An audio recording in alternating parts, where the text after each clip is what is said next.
تو کو ایجوکیشن سے اصل میں فتنے شروع، جیسا کہ آپ نے خود ہی کہا کہ اٹریکشن پایا جاتا ہے، اللہ نے ایک اٹریکشن رکھا ہوا ہے اس کے اندر ہی. اب یہ جتنے بھی خرافات کے عشق بازی کے جو سینٹر بنے ہوئے ہیں، وہ سب سے پہلے تو یہ ہے کہ اسکول اور کالج، مخلوط تعلیمی نظام، لڑکے لڑکیاں ایک ساتھ پڑھ رہے ہیں، کانوینٹ وغیرہ. اور اس کے علاوہ دیکھیں گے پھر وہاں پڑھنے کے بعد کوچنگ جانا ہے. تو تمام کوچنگ ہماری گلی میں سب جگہ ہم دیکھتے رہتے ہیں. کوچنگ کے باہر جانے سے پہلے اور وہاں سے آنے کے بعد لڑکے لڑکیاں کھڑے گلیوں کے اندر عشق لڑا رہے ہیں، ماں باپ کو پتہ ہی نہیں کہ وہ کیا کر رہے ہیں. اگلا مرحلہ آتا ہے یعنی اس کا، یعنی جب وہ یعنی آفس جاتی ہے، اس پر میں بعد میں آؤں گا. پہلے میں تعلیم کی بات کر لیتا ہوں کہ کوچنگ سینٹرز اور تعلیمی ادارے، مدرسوں میں تو نہیں ہے، مدرسے ابھی بچے ہوئے ہیں، تو اس میں 3% لوگ جاتے ہیں، خالی 97% تو اسکول کالجوں میں جا رہے ہیں. تو ان میں مدرسے لڑکیوں کے الگ ہوتے ہیں، لڑکوں کے الگ ہوتے ہیں. تو وہاں پہ پھر بھی کسی حد تک بچاؤ ہے. دلی کے اندر ایک اللہ کی رحمت ہے اپنے سے، وہ کوئی سوچی سمجھی نہیں ہے، جگہ نہیں ہے یہاں پر. یہاں پر سرکاری اسکول میں لڑکیوں کی شفٹ الگ ہے، لڑکوں کی الگ ہے. تو 90% فتنے سے آدمی بچ جاتا ہے. لیکن اس کے علاوہ پرائیویٹ اسکول میں کوئی ایجوکیشن ہے، تو وہیں سے ہی شروعات ہو جاتی ہے. ڈی پی ایس اسکول کی بہت ساری ویڈیو نیٹ پہ پڑی ہوئی ہیں، دنیا دیکھ سکتی ہے کیسے کیسے واقعات ویڈیو ہیں، اور بہت ہائی لائٹ بھی ہوئی تھی. اور کوچنگ سینٹرز کے اندر ہی اب ایسے میں آدمی کرے کیا؟ کرنے کے بارے میں ایک آدھ مثال دے کے پھر آگے بڑھ جائیں گے، دوسرے اس پر نوکری والے پوائنٹ پر آ جائیں گے. ہمارے ایک پروفیسر صاحب تھے، مجھے انگلش پڑھاتے تھے، بہت اچھی ان کی انگلش تھی، اور شاہ ولی مار صاحب، اور بعد میں پرنسپل رہے 17 سال کو. تو ان کے 8 لڑکیاں تھیں، ایک لڑکا تھا، لاسٹ میں لڑکا ہوا، آج کل دبئی میں ہے. انہوں نے 8 لڑکیوں کو پڑھایا. کوئی BCA ہے، کوئی BCom ہے، کوئی M.Com ہے، کوئی MA ہے، کوئی MA ہے، کوئی B.Ed ہے، سب پڑھ لکھ گئی. لیکن جو بہت خاص بات دیکھی، جس اسکول میں لیکچرر تھے وہاں وہ 6ویں 7ویں 8ویں 9ویں 10ویں تک تو جاتی تھیں بچیاں اس کے، حالانکہ ہم سے سب جونیئر ہیں، اور سب پڑھ لکھ گئی. اور بعد میں انہوں نے مجھے، ہم جب بڑے ہوئے تب مجھے پتا چلا، اب میں ان کے گھر جاتا ہوں تب معلوم چلا کہ یہ کوئی بھی کالج یونیورسٹیوں میں انہوں نے نہیں بھیجا. انہوں نے سب کو کرسپونڈنس کرایا اور سب پڑھ لکھ گئی. علم کا حاصل کرنا فرض ہے، تو وہ کہا کرتے تھے کوئی ایجوکیشن فرض نہیں ہے، ایجوکیشن فرض ہے، کوئی ایجوکیشن فرض نہیں. وہ تو فتنے کا گھر ہے. ایسی ہمارے پاس ایک مثال اور بھی ہے کہ لڑکیوں کو مدرسے میں بھیجا انہوں نے، عالمہ فاضلہ بنی ماشاءاللہ وہ لڑکیاں. اور وہاں تو ظاہر وہاں تو کوئی ایجوکیشن ہوتی نہیں ہے. آنے کے بعد انہوں نے BA کیا تو کرسپونڈنس IGNOU سے کیا. تو کہنا مطلب یہ ہے کہ اس ویڈیو کے ذریعے سے میں ایک بات یہ کہنا چاہتا ہوں کہ ہم کوئی ایجوکیشن سے بچیں. کس نے کہا ہے وہاں بھیجیں؟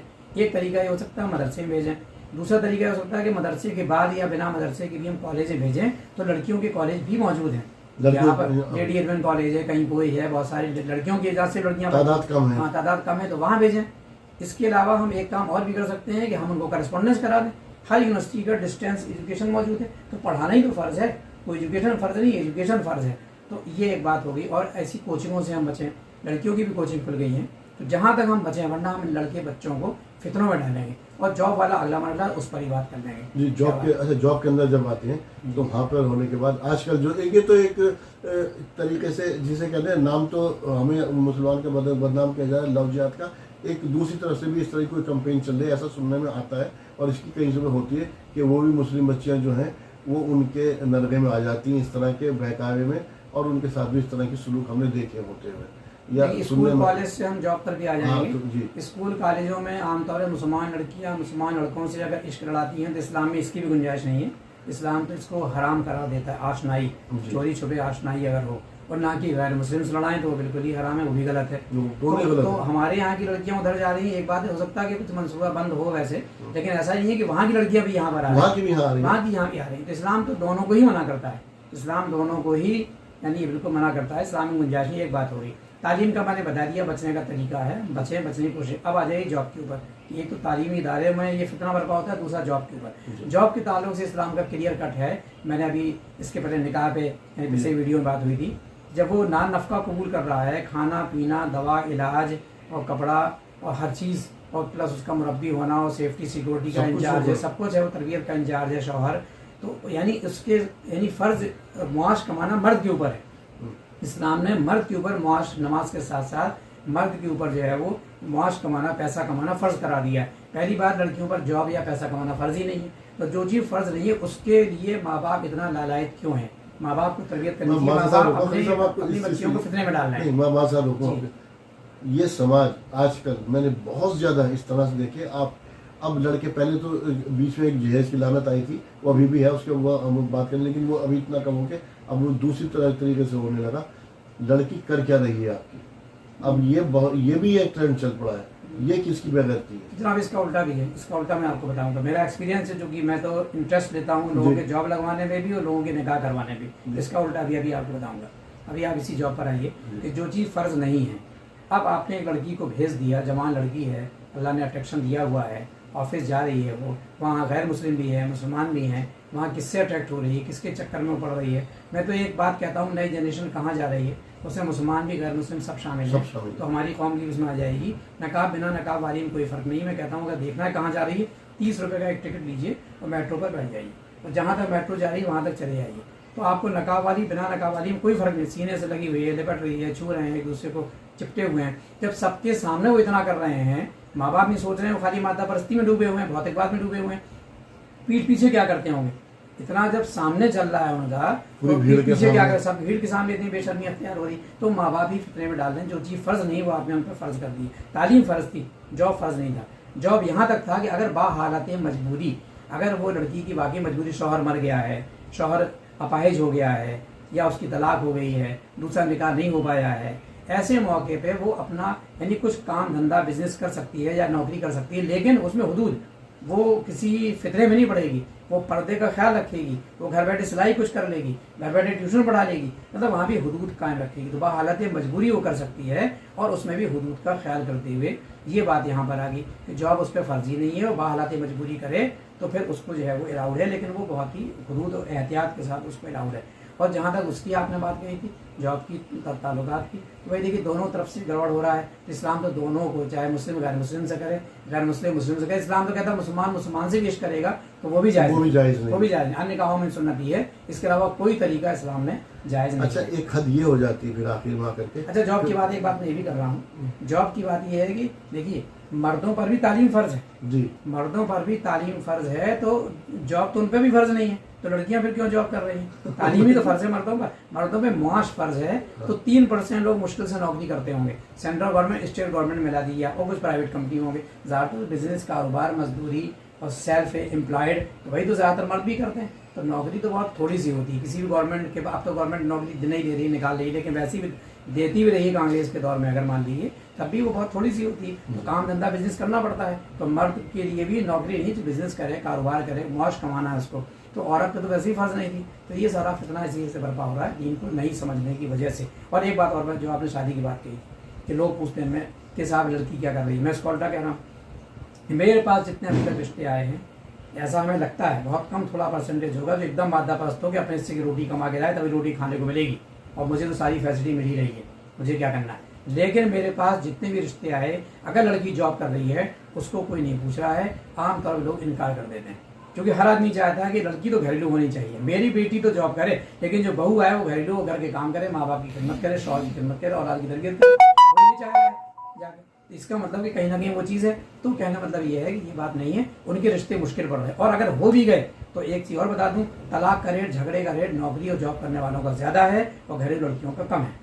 ایک سوچ یہ بن گئی نا کہ لڑکی اپنے پیروں پر کھڑا نہیں ہوگی، کھڑی نہیں ہوتی، یا وہ برسر روزگار نہیں ہے سماج میں، تو اس سے ہوتا ہے اس کا الٹا. انصیف ہو جاتی ہے باہر نکل کے، انصیف ہو جاتی ہے. میں تو ایک بات کہہ رہا ہوں، لڑکی پہ کیا فرض قرار دیا گیا وہ ایک آدمی سمجھ لے. سب سے پہلے امور خانہ داری، وہ گھر میں رہ رہی ہے.